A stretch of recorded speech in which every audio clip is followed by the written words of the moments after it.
So at this point, I think I am a certified whale as much as I don't want to accept it. And sometimes, even as a whale, it feels good to do stuff for like free. And the past 2 days have been rough when it comes to arena.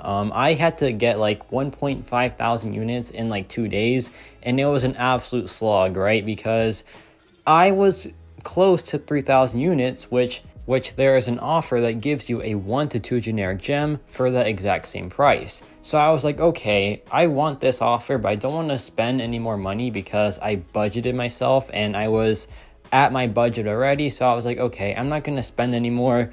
We're going to get this the natural way. And I did just that. Right here is like a day of work, which was pretty dang rough, man. Like doing every milestone in the 2 arenas and then the Summoner Trials one. It was kind of rough. And the day before that, I had to max out all the other arenas. So yeah, it was a grind for sure. But honestly, when you grind arena, it does feel a bit more like accomplishing. I felt a lot better about myself because I got those units for free and I was like, dang, I actually did it. I got these units by myself without having to swipe.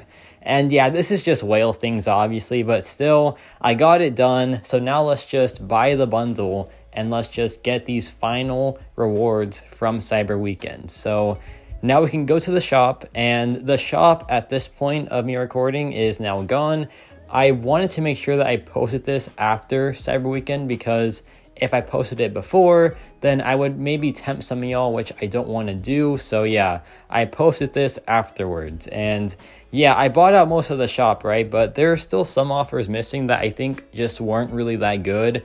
Like the 7-star crystal, the generic gem, and like the Nexus for the 6 stars. I wasn't too fussed there. So I'm like, okay, yeah, the rest of these offers aren't really all that. Maybe this 5,000 one is decent, but I only have 3,000 units, so I can't even consider it. So let's just buy the 1 to 2 generic gem. And yeah, for 3,000 units, I feel like it is worth it because it is a ton of catalyst and it does save you a lot of time.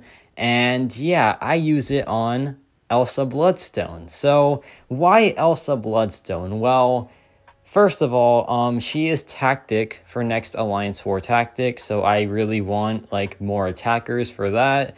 And additionally, I wanted to treat myself because I took up a ton of defenders as of recently, and I want an attacker, and Elsa Bloodstone is just that. She is a very, very strong attacker, and I'll show you later on in this video. So Elsa Bloodstone gets the 1 to 2 generic gem. I have a ton of like good rank 1 options, but I wanted someone fun. I could have done like Titania or Hulk, but where's the fun in that? We all know how good they are. Well, I do love Hulk to be fair, but still, I think Elsa Bloodstone was just a pretty good call given that she is tactic next season, and she's still good in Battlegrounds. She's great for any science matchup, and for honestly most matchups, she is just that much of a burst champion. So here are the final levels. She is now rank 2 level 35, and yeah, let's test her out now. So Elsa Bloodstone is just your pretty standard damage dealer, but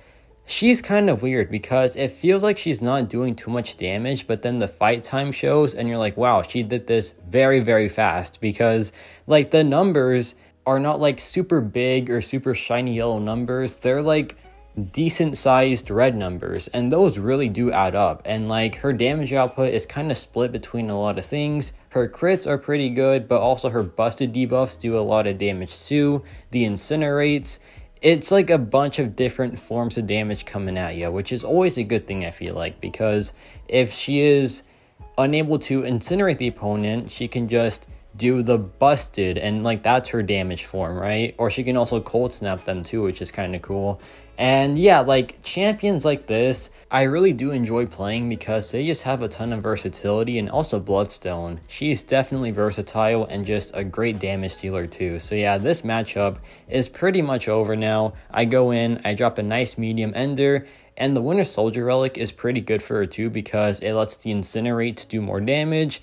And I feel like of all her damage forms, the Incinerate is the most lacking. So upping that really does help her out. And this is a losing effort, but it was still very, very clean. This is a rank 5 Gallon right here, and Gallon in this meta can be quite scary, but also Bloodstone kind of just shreds him here. It was some very, very sweet stuff. Here I go in, and the debuffs help block out the healing a bit, which is perfect. Here I get some more debuffs on him, so it's pretty much blocked out now completely. So yeah, also Bloodstone, pretty great for this meta, and also she doesn't have too many buffs, so they can't get pilfered that often, which is very, very much ideal.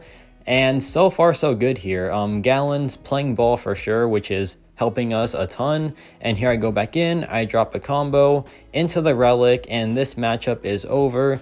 And that was about 48 seconds for this rank 5 Gallon. Not bad in the slightest, but my opponent had Archangel, which is always a fun time. But yeah, not too bad. And my Celestial 4 push is going pretty well, so I will take that. But now we have some act content, and she just shreds this stuff, man. It is honestly kind of a joke for her.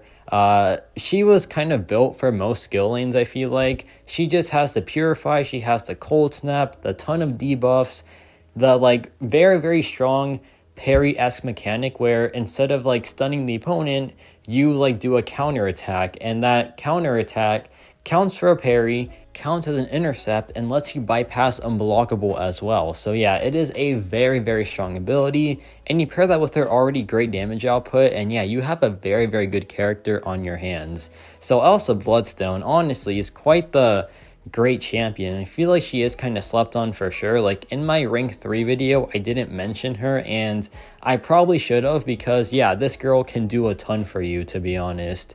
And now we have this Wolverine here. This has the Rage node, and Elsa Bloodstone, like I said, she is not a big yellow number character, so she does her damage through like DOT, passive burst damage, and things like that. So she does bypass Rage, which is a very nice thing. If there's like a damage cap node in Battlegrounds, she'll be very, very good for it. So this Wolverine, he goes down very, very quickly. Check out this stuff, man. It is so clean. I can just go in, get my combo going, get the Incinerates up, and now we're just waiting for the busted debuffs to come back off a cooldown. And while the debuffs are off a cooldown, you get a ton of power rate as well, which means you cycle SP2s, and this happens. Some very, very clean numbers there. And yeah, this matchup went by so fast. That was like 40 seconds or something. Very clean stuff from Elsa Bloodstone. And now we have this weapon node, and to disarm it, you have to intercept the opponent. Well, check this out.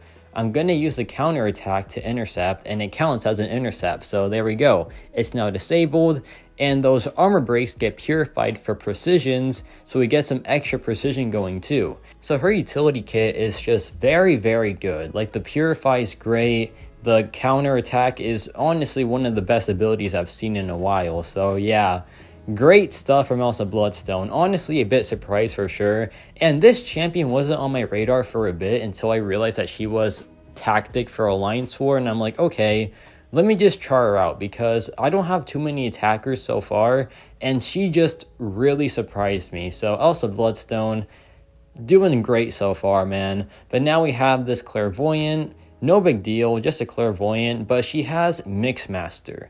And Elsa Bloodstone, if the opponent evades Elsa Bloodstone, she switches her debuffs from Incinerates to Cold Snaps, and those Cold Snaps do a ton of work, man. They just block out evade completely, and it lets her control the fight very, very well. And that ability is just so valuable for like Scorpion, for any other super annoying evade champion. Like people sometimes run Spider-Gwen in their decks because no one thinks to counter evade, right? But Elsa Bloodstone would just destroy her, right? But yeah, she is so good for these evade matchups, and there she puts a buff immunity on me, but it doesn't matter because we just purify it because it is a debuff. And yeah, man, like she's just so fun to play as well. And now this matchup is essentially over because I go in, I drop my combo, and yeah, that is it. So Elsa Bloodstone, super fun to play, really good damage wise, really good utility wise, kind of just does it all for a skill champion. So I'm a fan of this character for sure. I want to know like your thoughts on her, because yeah, she's not talked about too much, but she really is a valuable character, and as a 7-star, is just such a good rank up in my opinion. So yeah, let me know your thoughts on also Bloodstone, and yeah, that's about it for me.